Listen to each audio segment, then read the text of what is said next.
So that's Linda Lyons listing. You can call her at our office, 669-0070, and we'll get her hooked up with you pretty quickly. So check in with us or look at it on our website and take a look at the pictures. But you really, that's another really good one. That is a great buy. I do want to mention, going back to Kaanapali, there's a great resort there called the Maui Dorado. I think Betty and I have talked about that many times. It's a great property. A lot of people who've stayed there before just love it.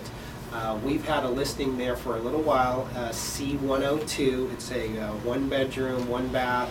It's fairly large, over 900 square feet. It's almost 1,000 square feet, and that's the great thing about the properties at the Maui Dorado. They're large.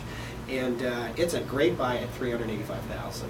You know, that is, I think, again, that's a real sleeper right now, the Maui Dorado. It's one of the best built condominium projects around. On Kaanapali Beach, they have their own private cabana, which is really great. The swimming pools are close to a variety of the building clusters, very low rise. It's got its own little sundry store there so that you can pick up a variety of food items, etc., or almost anything that you need. It's also on the golf course where several of the holes of the Kaanapali North course intersect.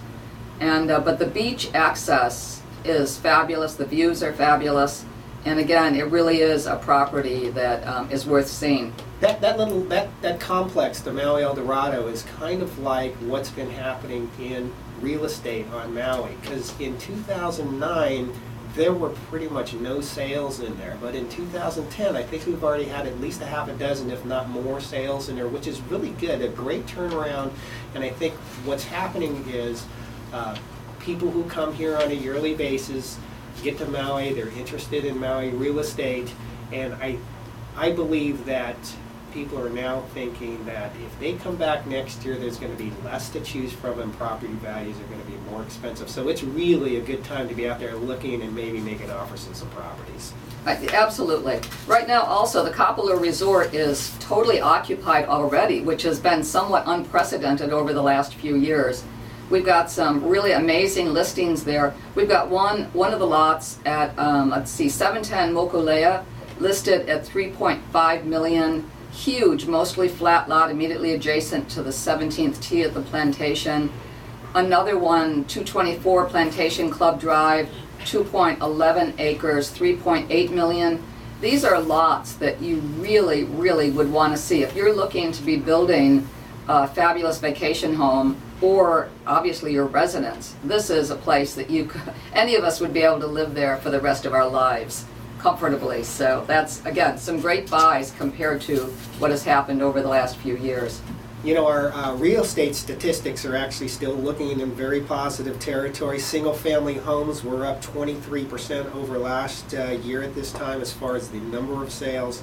And the average price per sale is up 6% over last year. So that's great to have both those numbers in positive territory.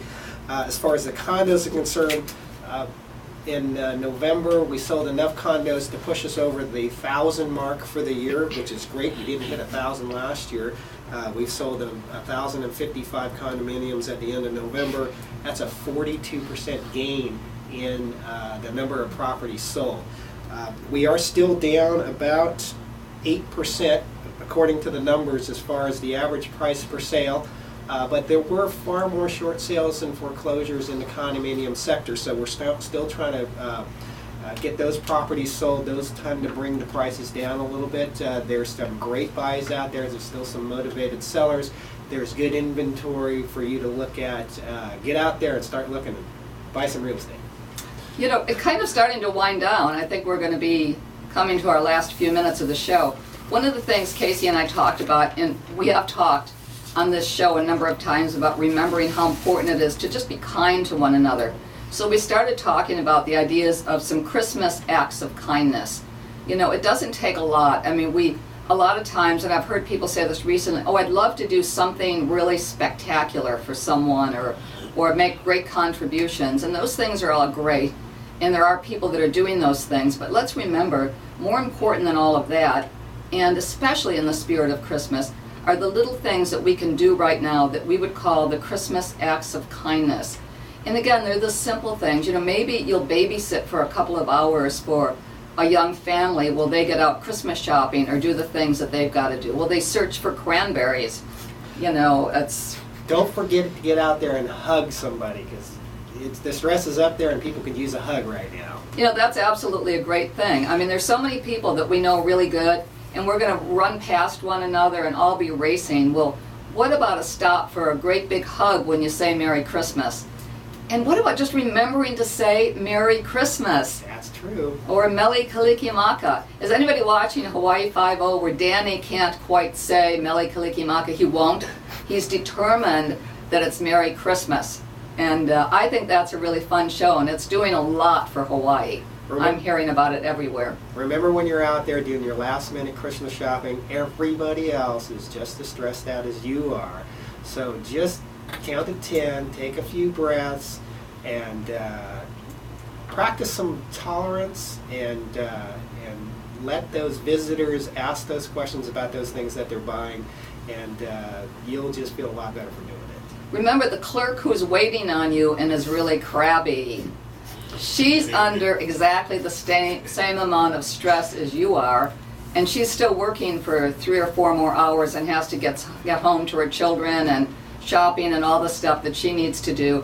And again, if instead of snapping back, let's remember again the Christmas act of kindness. I mean, there's times when we're spending money that we don't have and we're getting aggravated ourselves, but let's make it our whole mission to give the acts of kindness, to give it back as whatever it takes when you're out there shopping or doing things, to just Merry Christmas. Practice some tolerance and some patience, and Merry Christmas, and remember, real estate is getting better and better every day right now. Yeah, we do need to keep getting back to that. But call us anytime, 669-0070, sakamotoproperties.com to check out our website. We're going to end up again with Danny Couch's Christmas in Hawaii.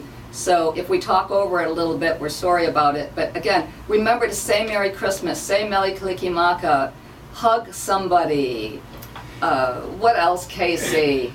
Make sure that you get the love out there, because that's what everybody needs right now. And just be kind, be loving, be caring. Take care of your children. Don't be crabby with them. They're excited and overheated, and take care of it all. I mean, just love one another. If you have any questions about real estate, 264-5362. Or mistletoe. Oh, for you to know, it's Christmas in Hawaii. All right, Danny Couch. Don't you like that? Santa needs no sleigh. Aloha.